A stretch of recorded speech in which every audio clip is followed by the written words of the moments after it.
Anna really focused on the beginning statement of the legislative concept, whereas where you kind of make the rationale for why this legislation should exist.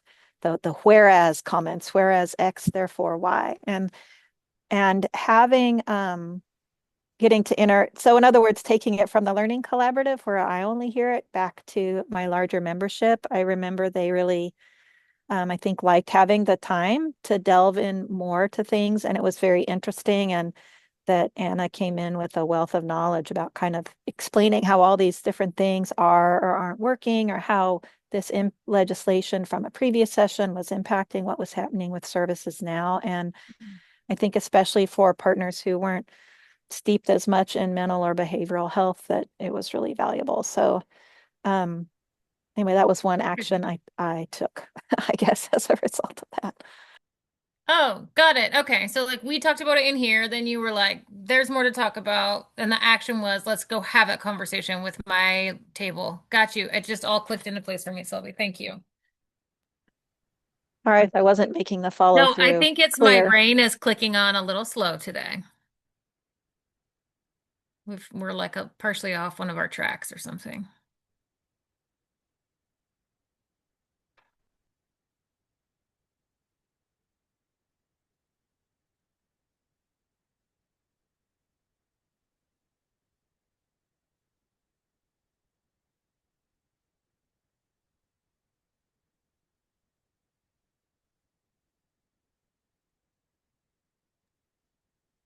By group today.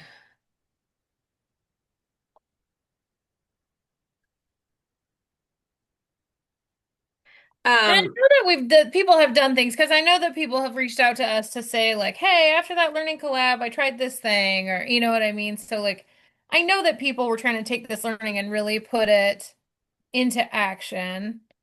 Um, Abigail saying making it easier to get feedback and easier to organize that feedback using things like surveys and QR codes has been effective and efficient in terms of just improving how we're gathering data. That's really helpful, Abigail. Thank you. And I know that came up just in our last meeting, in our data committee meeting, of that sort of end of meeting survey of like, was this useful? Was this information that you can use? Um, Being something that we want to continue into the future as a relevant way of just finding out if the meeting in the moment felt like it was an efficient use of people's time. mhm. What do folks think? Oh, Chris, I'm sorry. Were you gonna say something? No, I was going to say that I went and looked at the topics because then it would spark my memory. Like, let me look at the topics. So the respite one, I will say that after the conversation around respite and really, we started going back to all of our youth and family members and really talking about eh, what is respite, what counts as respite, and started to understand that even among families and youth who use it and or may need it, like the definition of what they believe respite is wasn't the same across the board. Like some people thought respite is where my child is somewhere for, the weekend while I recoup. And then some people were like relief nursery is respite. And so we started to have those conversations around respite and started to really dig in around what actual respite do they have locally that they could now start to see is actually respite.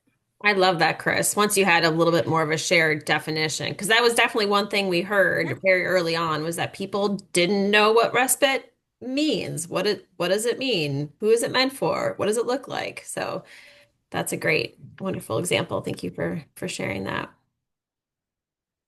It makes it a lot easier when we're operating from the same understanding of the word.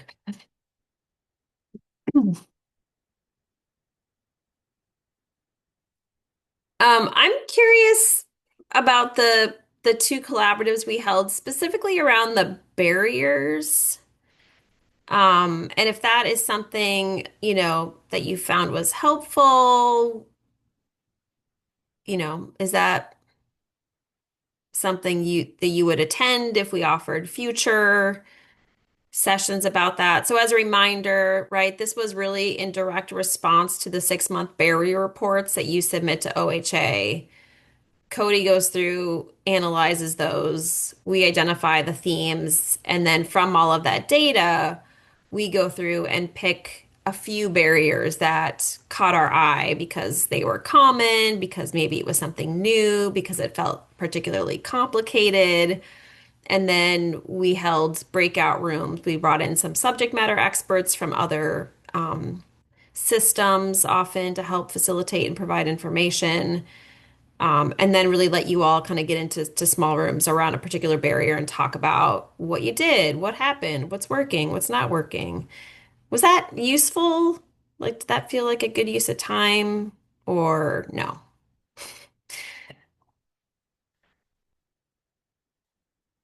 I'm saying this more transparently because, as you know, we are discussing a proposal to sunset SOCAC's barrier policy and procedure. We're in discussion with our executive committee about that and have not yet taken a formal decision about it because they are concerned that, they want to make sure that SOCAC is providing some sort of kind of follow-up and support to all of you in the local barrier resolution process, assuming that that continues as part of the contract requirements.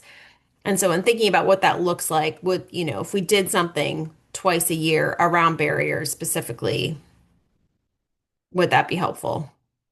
Or does it look different? Okay, thank you, Emily. I'm seeing your comment here. Our team members from Ocean, I was that's going to the say too, Oregon. sorry, I don't mean to interrupt. Oh, sorry, Mandy. Let me I'm read this I'm comment. fairly new to this group. I'm active in our local system of care, but I know, and I've been to one, maybe two of these, and the barrier is, for us, school district level is what we live, So that was the one that I came to, I think in September, that was all about the barriers. That was great for us because it's all about the barriers. So that's my feedback. Great. That is extremely valuable. Thank you, Mandy. Super helpful.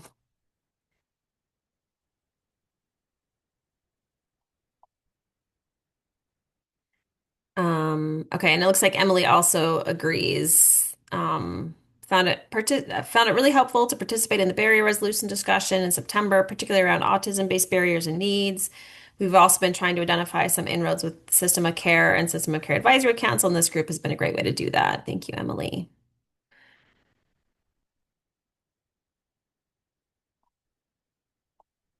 I Yeah. wonder if, because I agree, like I think having a space to have that collaboration around barrier breaking, and it also is very validating to see similar barriers across regions of system of care, and then just hearing different ways that local systems of care are trying to approach it. And I'm like, I'm gathering that this isn't a space to give like ideas for the future, but I can't help it. If we like continue to do that, like maybe on a quarterly basis, might be really helpful in thinking about it in those like, you know, 4 quadrants of the year. Like, here's what we're looking at. And then we can see like from quarter to quarter if things have changed or if things are different in any way. Yeah, that's a great idea, Corinne. And there will be time for suggestions. We are gonna move to kind of what's coming, and that'll be a time to hear your ideas as well. So, Corinne, did you stop talking because I raised my hand?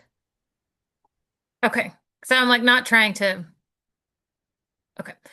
I thought that those barriers conversations from like a staff perspective were super helpful to see like what are you all working on? How are you working on them similarly or differently? Like what are the like barriers to the barrier resolution? Like when I think about like the conversations that we've had around and this one is kind of big and messy and hard, but like transportation, right? Like transportation as a barrier to access to services is an issue for almost everybody in the state, but the resources you have to resolve that issue are very different from where Selby sits than from where Chris sits and then from where Corinne sits, right? And so like the barrier coming up to us and being a barrier is one thing, but then looking at the strategies and resources that you're bringing to the resolution side of that conversation is also really, really helpful from the state to understand like how can we then be a partner How can we help you all figure out what else might be available in your region or what resources the state needs to then direct to your region or whatever. So like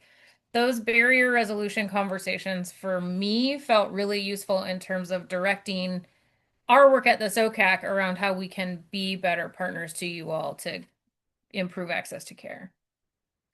So to Corinne's idea, I think that's like a really great idea because I think it builds community and connection and also like allows us to find our local solutions to statewide problems.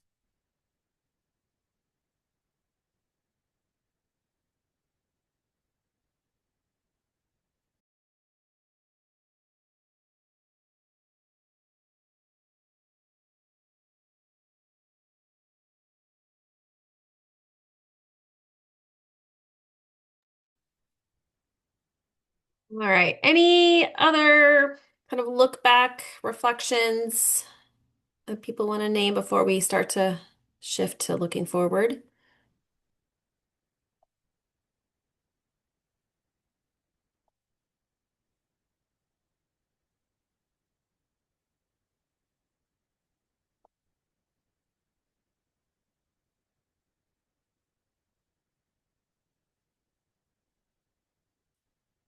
Okay.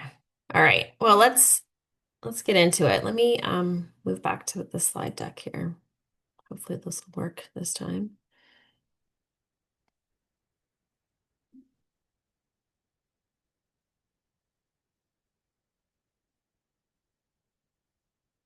Hmm.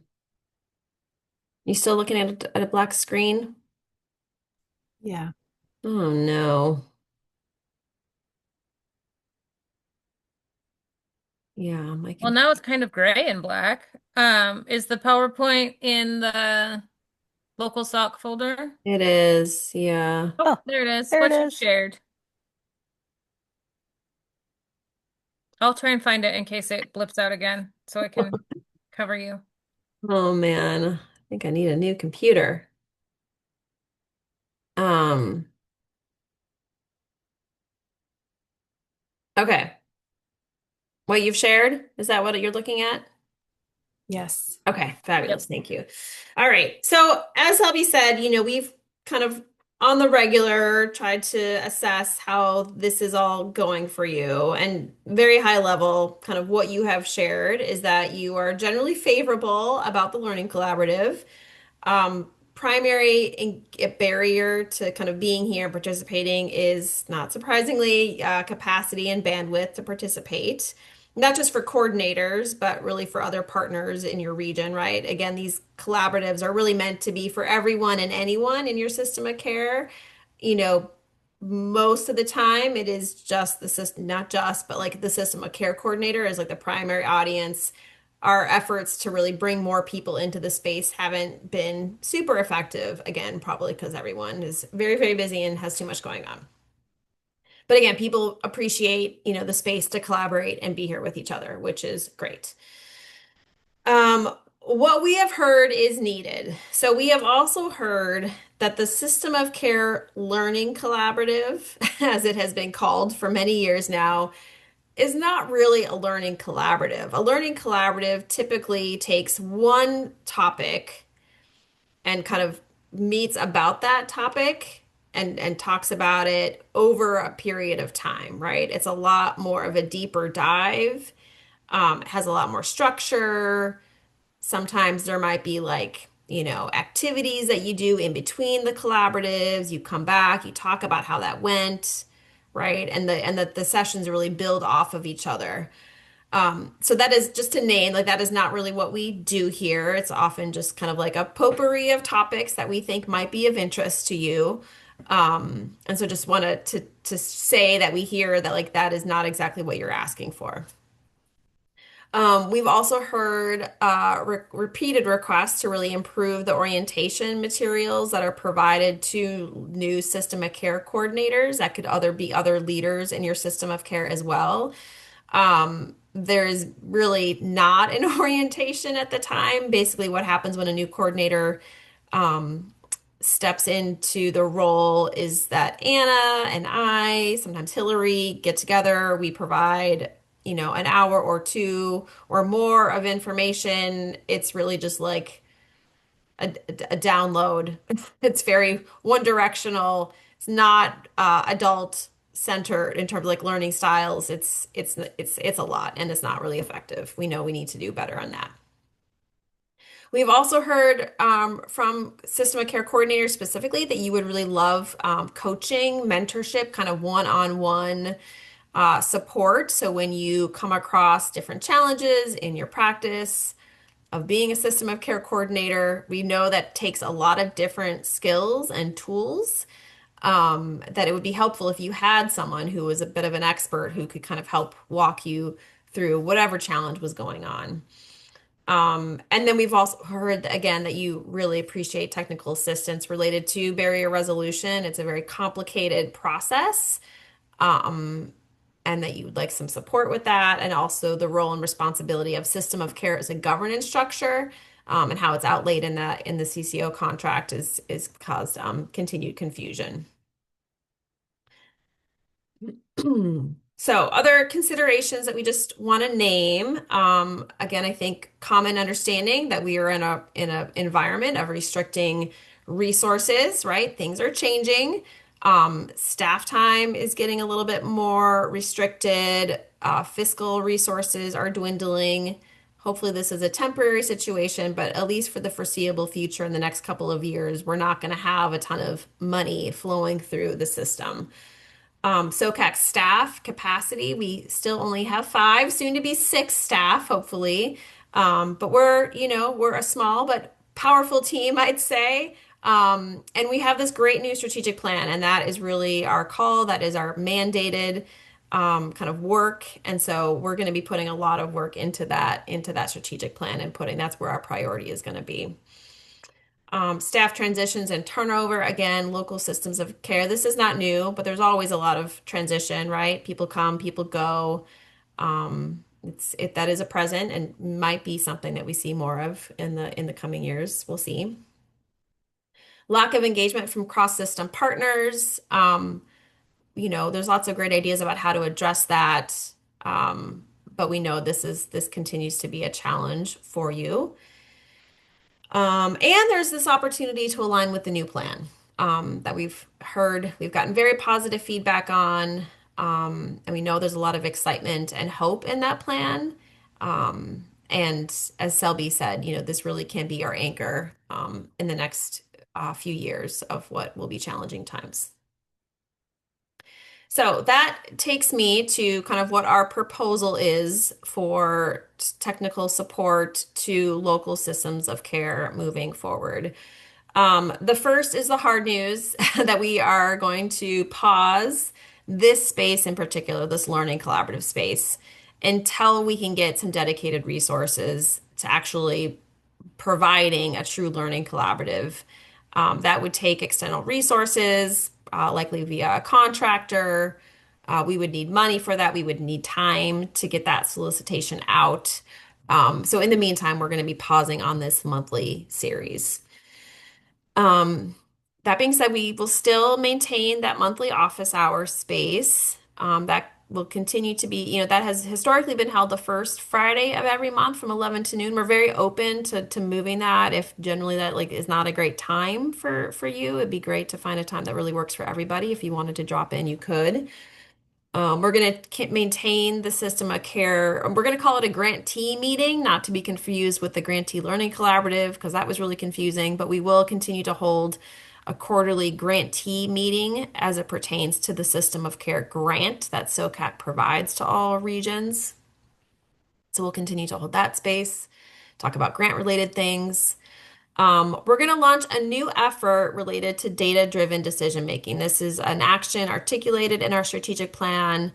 We've got Cody on board as a research analyst, so he is going to step into really providing some more support to you all around data in your system. To be determined on what that looks like, some ideas that have been floated around are things like, doing some deeper dives into the system of care data dashboard, looking at the indicators and measures that we've identified for the strategic plan and helping you make sense of those measures in your local region. Maybe it's looking at all of the other data sources that are available to us and understanding both our strengths and areas of opportunity and improvement. So again, more to come on what that will look like. Cody is really excited to kind of hear what ideas you have. If is that going to be like a monthly office hours? Do you want something more structured in terms of like particular topics? How frequently do you want to get together and talk about data? Kind of all of that to be determined, and some of those details we'll be figuring out with you all early next year. We're also going to finally build some real orientation for you all. We've been trying to get some resources to do this. That has not been successful, so we're just going to do the work. I'm going to lead that work. I'll be putting out an invitation to folks who are interested. It'll probably be some sort of work group that meets for, 3, 4 times to make sure that whatever we put together really meets the needs that you all have. It will also be aligned with kind of some orientation materials that SOCAC is going to be putting together for our members. So really excited to finally be bringing those materials to you. Anna, you want to jump? Thanks. I just want to kind of, so we have this little, like the centerpiece of the onboarding is like everybody knowing what system of care is, model philosophy, capital letters, lowercase letters. What do we mean when we say the words? How do we do the work? What does that all mean? Right. And then we are working with our youth council and family committee to do like a module that will be for people with lived experience. What does it mean to be involved in system of care? What supports are available? That kind of thing. Y'all can adapt and use that for your local system as you want to, but it will we'll have it on YouTube and it will be specific to the state. And then if you want to adapt or adjust whatever, that's great. We'll have one sort of module for local system coordinators, and we'll have one module for like professional partners, providers, agency people too, right? So there'll be one sort of centerpiece that everybody gets, and then there'll be these like menu options for people coming with a particular perspective. And so the youth and family have already been working on some of the module for what they want youth people with lived experience to understand. And then Christy and I, through our experience in working with you all and onboarding people to the council, are building that sort of central component of it. So your partnership in the what do coordinators need to know? We've already gotten some of that information from you, but we'll be doing a little feedback mechanism to make sure that like what we thought we heard from you was actually accurate once we've put it together into a module. So just to sort of understand like what it's going to look like, there'll be a little menu of options depending on who you are and how we're trying to help you orient yourself to the work. And I'm excited about it, so I just had to step on Christy's toes and say all those words. Oh, that's great, Anna. We're very excited about it. And something has happened with my Zoom, so I can no longer see people's faces. So I'm just going to pretend you're all there and keep going. But Anna, maybe help if something is happening because I really can't see much beside my slide. I got you. Poor Christy. I'm sorry. I know. I'm like, what is it with my computer? I thought I fixed this, but apparently not. Where were we? Okay, promote learning opportunities offered by state and national partners. There's a lot of amazing resources out there, both in our state, outside of our state. We'll continue to kind of, feed you those things primarily through Basecamp, unless you want to have a conversation about that and kind of the way that we communicate. There's some actions in our plan about like revisiting and talking about like what does the bidirectional communication look like between SOCAC and local systems. But anyways, we are committed to continue to share those things and would love to get like again feedback mechanism about like what's helpful and what are we sharing that isn't helpful and just cluttering up your inbox. So look forward to those types of conversations. Provide technical assistance on locally identified barriers and partnership development. So again, we are committed in those 6-month reports. Part of the question that we ask for each barrier that you're submitting is whether or not you want technical assistance. Most of you say no, but when you do, or if and when you do say yes, we do want technical assistance, we're going to reach out. We're going to follow up with you, going to ask you what, get a little bit more detail about the barrier, get you connected to the right policy people across the system, maybe convene something. Anyway, so we'll continue to do that. It sounds like there is value in having, maybe a bi-monthly or not bi-monthly, twice a year, quarterly maybe at least twice a year meeting where we really dig into those barriers, I think that's a reasonable request and something that we can continue doing. Not only about barriers, but also partnership development as it relates to your governance structure. And then really finally, all of this is really informed by our strategic plan. There will be new committees, new opportunities for you all to engage. Many folks engage in our committees, which has been wonderful and super valuable. We really hope that we'll have local system of care representation on all of our committees and work groups, and we'll be communicating about what those look like and then how to engage early next year. So stay tuned to that. So that is kind of what we're proposing. Would love questions, concerns, feedback. What are you excited about? What are you sad about? Thoughts?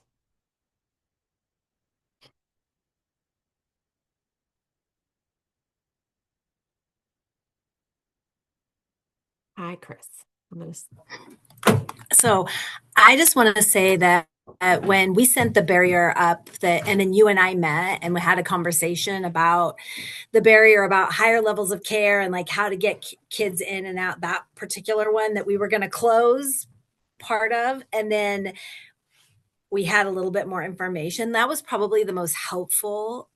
Like that was super helpful to me, just having that conversation, bringing it and having the conversation, even if we're still working on it and looking at it and things like that. So I just wanted to say that I really do like that connection and having the conversation when you're having those barriers. I know that I have a large community, 12 counties. And so sometimes when we're in a huge group, like, yes, we have barriers, or yes, we have things that we want to talk about, but there's a lot of us. And so that's like, and I think like everybody's like barriers are valuable and stuff. And so being able to have that conversation with you was just super helpful. So as we're doing that technical assistance, however that looks like, I did value that tremendously, as I'm sure others have as well, but I'm just speaking from my point of view. I tend to be quiet when there's other, people, and because I'm like ready to learn, like I'll listen and see what other barriers are coming up. Yeah, thank you so much, Chris. That's really helpful. It's good to know that things are working. Thank you. Yeah, I agree with what Chris said. I think when my region submitted a barrier, cannot there are like no words for how supportive you and Anna were with like talking with the parent who submitted the barrier, like really like thoroughly trying to understand the system breakdown that was with IDD and like how to support like workforce in general, and just like the thoroughness and like dedication and true, like I felt truly supported throughout that process. And I know that parent did. It felt like you guys were really listening, you really cared. And the way that you directed like the system partners and like asked them like really direct questions that I know this parent always wanted to do but never felt like they had the power to do it. It was just like so supportive and beneficial. And at this point they're like, yeah, I feel good, I feel like we got where we needed to be. And I think like it really was like it really did direct the like the magnifying glass over to that system and like kind of put pressure on not people, but like systems change and like, okay, well, let's try something. Like, can you help us understand so that we can figure out how to support each other and making this easier and more accessible? And I mean, like, there are literally no words to say like how impactful like that was felt, like from me, from that parent. Like truly it was like so supportive, and was just, yeah, like having that kind of one-on-one like connection and support and TA around like how do we solve this barrier, I think is like that's more than we can ask for, because that was like above and beyond for sure. It was amazing. Thank you, Corinne. Were you referencing the personal support worker barrier? Thank you. Yeah. Yeah, I think, I mean, we did, right? We put a ton of effort, and I think the concern is that we don't have time to do that for for every barrier. We are going to do that for the things that we prioritize in our strategic plan. And so you're going to see very similar efforts moving forward. It's just not going to be for everything that people want to bring to us.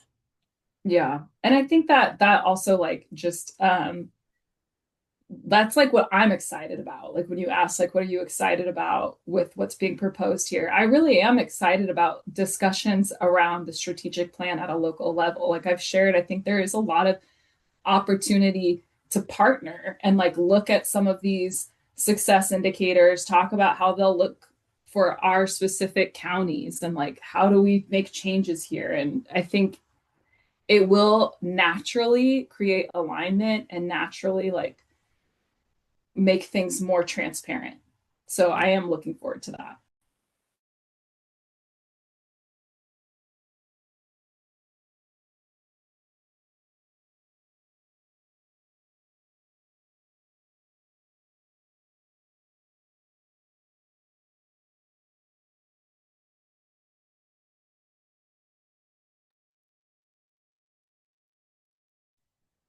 All right. Anyone have any other concerns, questions, feedback?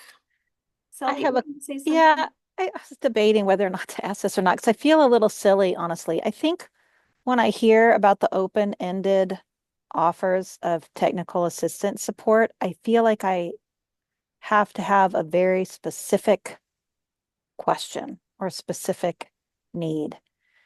And so, of course, if for some reason that specific question hasn't occurred to me, I mean, I just don't reach out. But, I've just heard kind of two stories, and there's one in the chat, and it's just kind of, I guess, yes, under what conditions do we ask for technical assistance, like just general conversation. I'd like someone to kind of talk about this thing with or have a specific question, because I think that's my thing is it's like, well, I mean, I don't know sometimes, I guess, what to reach out about, and I'm used to just digging in locally, maybe. So again, I feel like if I don't have a specific question identified, I don't reach out to you. But these sound maybe like they were more kind of general conversations, or that through bringing up kind of the general issue, specific stuff came up. But yeah, so like I said, I feel a little silly, but I'm like, I don't know, how does one ask, or why or when would one ask Yeah. I for wonder technical if it has assistance? a connection to the phrase technical assistance feels very specific, right? Like I think in sort of like the like business world, you get technical assistance on like how to bring your EHR online and hook it to, whatever the larger hospital systems, the electronic health record is, or like it feels very like I need this one specific problem solved. And I think when we're doing like that kind of like what Corinne and Tracy were just referencing, right? It was more like thought partnership and like solutions focused like interviewing. Right? And so like it was more like I mean to be really honest, it was sort of like clinical in like a very like low level way of just sort of using some of those skills of like okay, like if you could imagine a solution, what would it look like? If you know what I mean? It was really thought partnership and like planning support more so than it was like, well, Corinne, we know all the answers to your questions if you can just put them in the right words so that we can then churn out the answer, right? I think that Selby, there's an expectation that you have of specificity that I think like maybe if we think about it as thought partnership or problem solving, shared problem solving work, then it doesn't have to be so specific, right? I mean, maybe we just frame it differently and then it feels a little more welcoming and inviting. Yeah, I was gonna say, and like technical assistance sounds really formal. And in my mind, it's not that. It could be as simple as like you need help tracking down a specific rule or a specific statute about a program, or maybe it's like something weird is going on with your child welfare system and you don't really understand it. So great, send us, but you don't know who to go to, right? Like you've worked it locally and it's still kind of confusing, you want kind of some state expertise. So just send me an email and I'm gonna get you connected with Lydia, who's here. Or somebody else, right, in the system. So it can be as simple as just like a quick email about like this thing is seems kind of off, or I don't really understand, like even little things like that. I would bucket as like technical assistance, and it might even just be like getting you connected to the right person.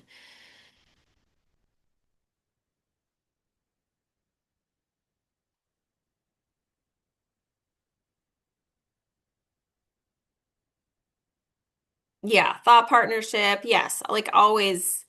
And honestly, Anna, I don't know about you, but it's like kind of surprising to me how infrequently people reach out for that kind of stuff. Like it's not often. I think I mean, it is a little surprising. It's also, and that's why, I mean, I'm trying not to like set a frame for people because I want to know what they want for help. But I think because we are, like, y'all have heard a few times how busy and overwhelmed we feel, right? And so people are like, bah, unless it's like a crisis, I'm not going to reach out to like, I can probably solve this without having to like bother them, you know? And so, like, I'm kind of thinking about what the newly envisioned, like, shared learning space, right? It's not going to be a learning collaborative, but what that new space might look like could be this, right? Let's talk about how you're resolving your barriers. What are the strategies? Like it could replace the barrier resolution process. And then when we get to a place where we're like, oh my gosh, every room is talking about the same thing. Here it is we need to put it in the parking lot of our strategic plan, or we need to look to the strategic plan and see all the places where it's implicated so that we can move it into a 2026 action instead of a 27 or 28 action, or do you know what I mean? Like I think those we can blend those things together in a way that keeps what sounds like it feels really effective and helpful to this group and make progress on it in a way that doesn't feel like it is unproductive at this state. Like I think part of the reason why we were like, let's sunset the barrier process is because we feel like we're not giving you anything. Like you are all doing a ton of work to get it to us and put it in these forms and do all this work around data. And then we're like, cool, we'll hold on to it for a year and then we'll write you a letter and be like, problem solved, right? And like nothing has really changed in that year. And so like figuring out a way to like actually change conditions on the ground via partnership. Um, I think we're getting closer and closer to what that looks like. At least it's starting to gel in my head. If it's not coming out of my mouth as clearly, I apologize. I will work on that over the next couple months.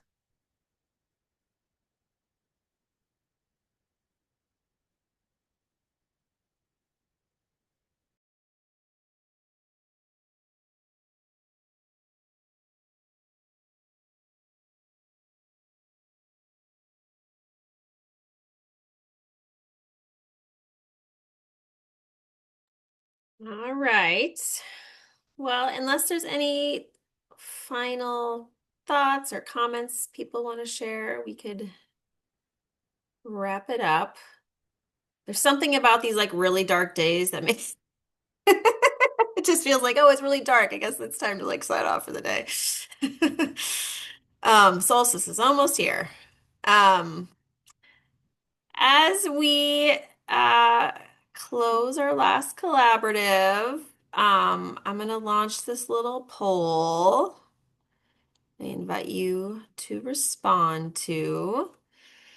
Um, and then we're also hoping in the chat, as you find your way out of this lovely space, that you share one new partner you're hoping to engage in 2026. So I'm thinking about the work that you all are doing locally and the things that we've talked about here today. What's one partner you hope to engage?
Wow, thanks for these responses. So Corinne's hoping to work with schools. Would love to talk with you about that, Corinne, because Department of Ed is really excited and eager to talk about how we can support those relationships. So um, thanks for that. Tribes, yes, Chris, if you need any support or help with that, let me know. Selby just connected me with the tribal liaison at HealthShare, and that was a really great conversation. So might be a resource for you. Savannah, the Education Service District. Again, yes, schools are going to be a big focus. We're going to be talking a lot about schools next year, so that's wonderful. Tracy, Juvenile Justice.